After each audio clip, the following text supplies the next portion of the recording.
नमस्कार दोस्तों, स्वागत है आपका आपके YouTube चैनल विकास सिविल एकेडमी में।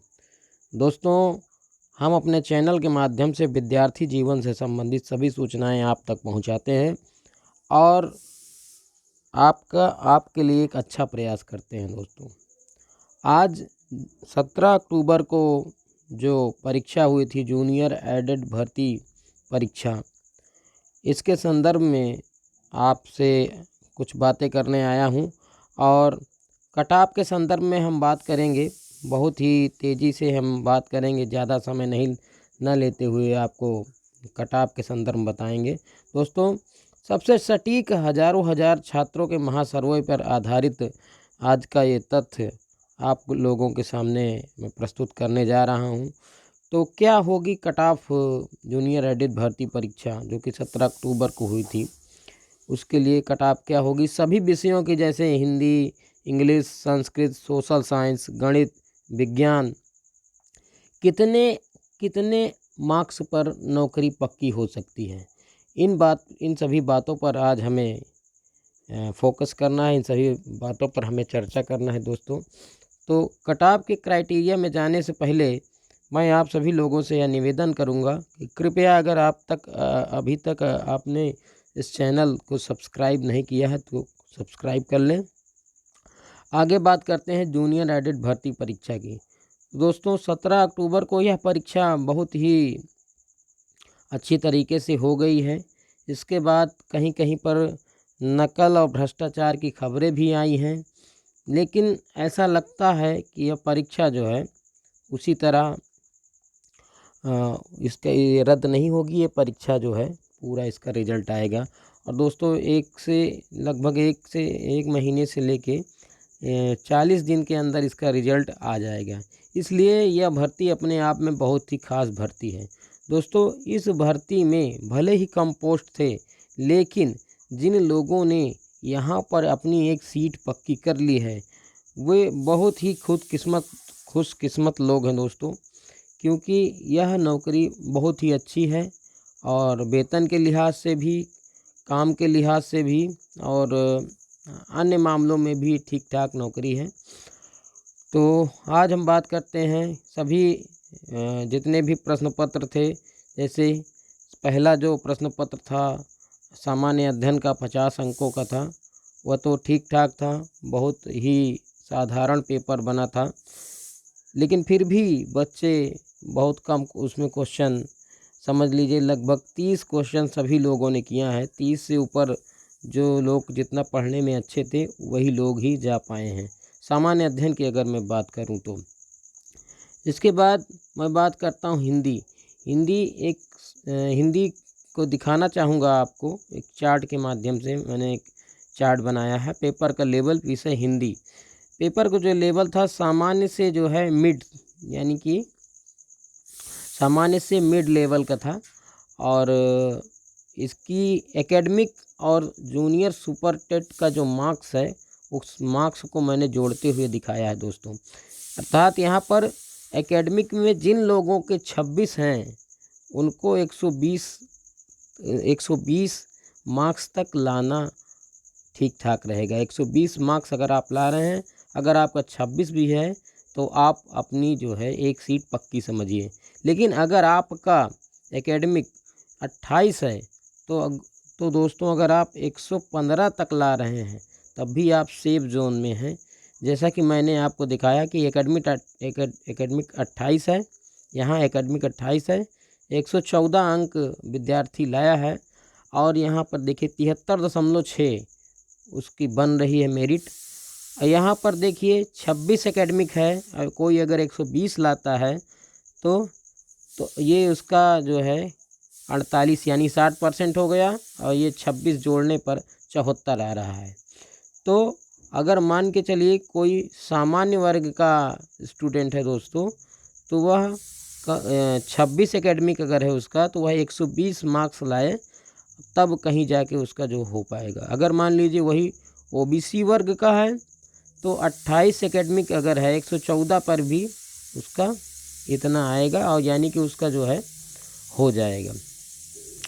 तो जर्नल के लिए अगर मैं बात करूं तो जर्नल के लिए जो एकेडमिक लगभग जाएगी वो 74, ओबीसी के लिए 72.5, एससी के लिए लगभग 70 से 70.5, इस तरह लगभग मेरिट जाने वाली है दोस्तों। क्योंकि एक सामान्य पेपर था हिंदी, और उससे भी ठीक ठाक क्वेश्चन दूसरा जो एवरेज सामान्य जो था संस्कृत का था।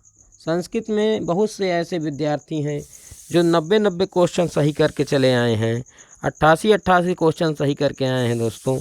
लेकिन एक प्रॉब्लम और हुई है कि उन लोगों संस्कृत के जो 90 क्वेश्चन सही किए हैं उनका सामान्य अध्ययन ठीक ठाक नहीं हो पाया है।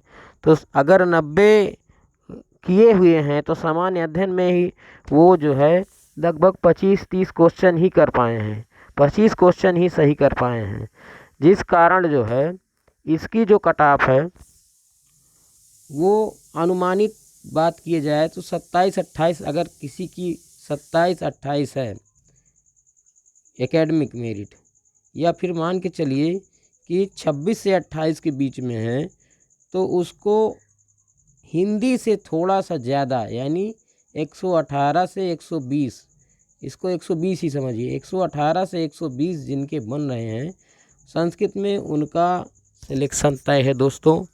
क्योंकि संस्कृत का ही सबसे कहेंगे कि सबसे एवरेज, सबसे सामान्य पेपर, सरल पेपर था।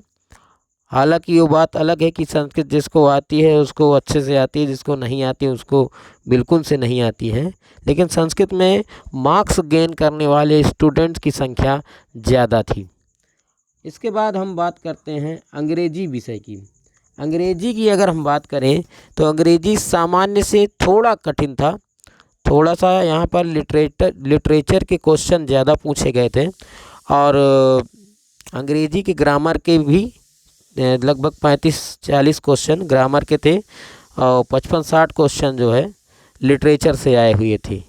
इसलिए यहाँ पर विद्यार्थियों को एक बहुत ही अच्छा पेपर देखने को मिला है। सामान्य से इसको हम कठिन कहेंगे, कुछ क्वेश्चन कठिन थे और कुछ क्वेश्चन सामान्य थे। इसलिए यहाँ पर अगर कोई एकेडमिक किसी का 27 से 28 के बीच में है और वह 115 से 118, 115 तक भी पाता है तो उसका अंग्रेजी विषय में चयन पक्का है दोस्तों। दूसरा, इसके बाद हम सामाजिक विज्ञान की बात करेंगे, जो कि हम इसको लेबल कठिन देते हैं कि कठिन था। सामाजिक विज्ञान में ज़्यादातर पीसीएस के क्वेश्चन, पीसीएस का पैटर्न अपनाया गया था और पीसीएस के डायरेक्ट क्वेश्चन रखे गए थे, जिससे अभ्यर्थियों को काफ़ी असुविधा हुई है। उसके अलावा अभ्यर्थियों ने क्वेश्चन को गलत भी किया है। इसलिए हम यह कह सकते हैं कि यदि किसी का 28 एकेडमिक है और वह 110 से 112 के बीच में आ रहा है, मान के चलिए 108 से 112 के बीच में भी अगर पा रहा है, तो सामाजिक विज्ञान में वो अपना चयन पक्का समझें। क्योंकि जो है इसमें के सोशल के जो स्टूडेंट होते हैं, सामान्य अध्ययन को तो उन्होंने अच्छे से कर लिया है, लेकिन वो सामाजिक विज्ञान जो उनका पेपर था वहाँ कुछ क्वेश्चन उन्होंने गलतियाँ कर दी हैं। जैसा कि छात्रों ने, जब हम लोगों ने सर्वे किया तब छात्रों ने बताया कि सामाजिक विज्ञान में कुछ गलतियां हो गई हैं, जिस कारण ये इसकी कट ऑफ थोड़ा सा कम होगी। यह 110 से 112 के बीच में दोस्तों होनी चाहिए। अगर किसी के 27 से 28 एकेडमिक हैं और व्यक्ति 110, 112 नंबर पा ले रहा है तो उसका चयन पक्का हो सकता है। अब हम लास्ट पेपर की बात करेंगे, जो कि गणित और विज्ञान से संबंधित है। गणित और विज्ञान पूरी जूनियर एडिट भर्ती परीक्षा में बहुत ही चर्चित रहा है पेपर, क्योंकि इसका जो लेवल था, इसका जो स्तर था वो बहुत ही कठिन था, और इसको सॉल्व करने में अच्छे साल भर की भी पसीने छूट गए।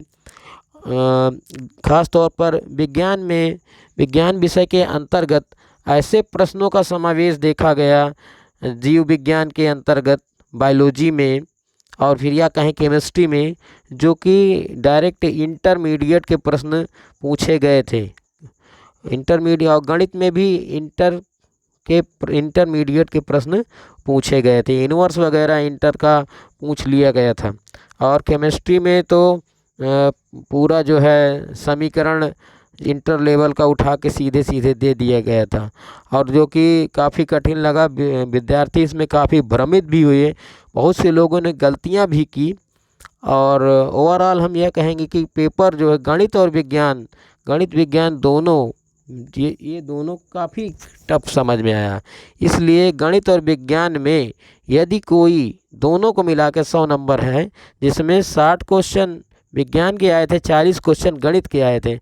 अगर इस 100 क्वेश्चन में कोई व्यक्ति 65 क्वेश्चन सही कर देता है, 65 क्वेश्चन जिसने सही किया है उसका समझ लीजिए। और उधर जो सामान्य अध्ययन में अगर उसने 40 सही किया है, अगर 40 सामान्य अध्ययन में सही किया है, या मान लीजिए सामान्य अध्ययन में 35 सही किया है और इधर 70 सही किया है, तो उसका जो है आप समझिए, उधर अगर 35 किया है और इधर अगर 70 किया है, तब आप समझिए कि उसका जो है एक सीट पक्की हो गई। यानी 105 यानी जिनका कट ऑफ जिनका एकेडमिक 27 है, वो उन्हें 105 तक लाना है। 105 क्वेश्चन उनके सही होने चाहिए। और जिनका एकेडमिक 28 है, वो अगर 100 क्वेश्चन भी सही करके आए हैं दोस्तों, तो उनका चयन लगभग ये कहा जा सकता है कि हो जाएगा। अब यानी मैं ये कह रहा हूँ कि बहुत बड़ी मात्रा में पेपर जो लीक हुए हैं, भ्रष्टाचार हो जाए तो मैं ये नहीं कह सकता, लेकिन गणित विज्ञान का 105 से पेपर 105 से अधिक कट ऑफ नहीं जा सकता, क्योंकि बहुत से अच्छे ऐसे बच्चे हैं, ऐसे अभ्यर्थी हैं जिनकी तैयारी बहुत अच्छी थी, और वो 90 भी नहीं पहुंच पा रहे हैं दोस्तों, 90 भी नहीं पहुंच पा रहे हैं। इसलिए ये कटाव, क्योंकि हम लोगों ने पूछा तो बहुत से लोगों ने इसका जवाब दिया कि हमारा 90 नहीं पहुंच रहा है। हाँ, बहुत से लोग बता रहे हैं कि हमारा 120 चला गया। वो झूठ बोल रहे हैं दोस्तों, क्योंकि ये एक परंपरा है कि झूठ बोलना। जैसे मान लीजिए कोई व्यक्ति सामाजिक विज्ञान से दिया है, उसको गणित विज्ञान के लिए पूछा गया, तो वह बता देगा बहुत ज़्यादा, इतना ज़्यादा बता देगा कि ऐसा लगेगा कि मतलब सबसे ब्रिलियंट यही अभ्यर्थी है। तो इसलिए अंग्रेजी वाला अगर जो है सामाजिक विज्ञान में जो है सर्वे में भाग लेता है, तो वह अपने नंबर बहुत बढ़ा के बताता है। वो कहेगा कि मेरा 125 सही हो गए, 130 सही हो गए। तो यही हमारी आज की ये वीडियो थी दोस्तों। इसी प्रकार की जानकारी को आगे प्राप्त करने के लिए सब्सक्राइब बटन को दबाकर चैनल को सब्सक्राइब कर दें। धन्यवाद दोस्तों। यहीं पर हम अपना वीडियो को आज समाप्त करते हैं। आपका दिन शुभ हो।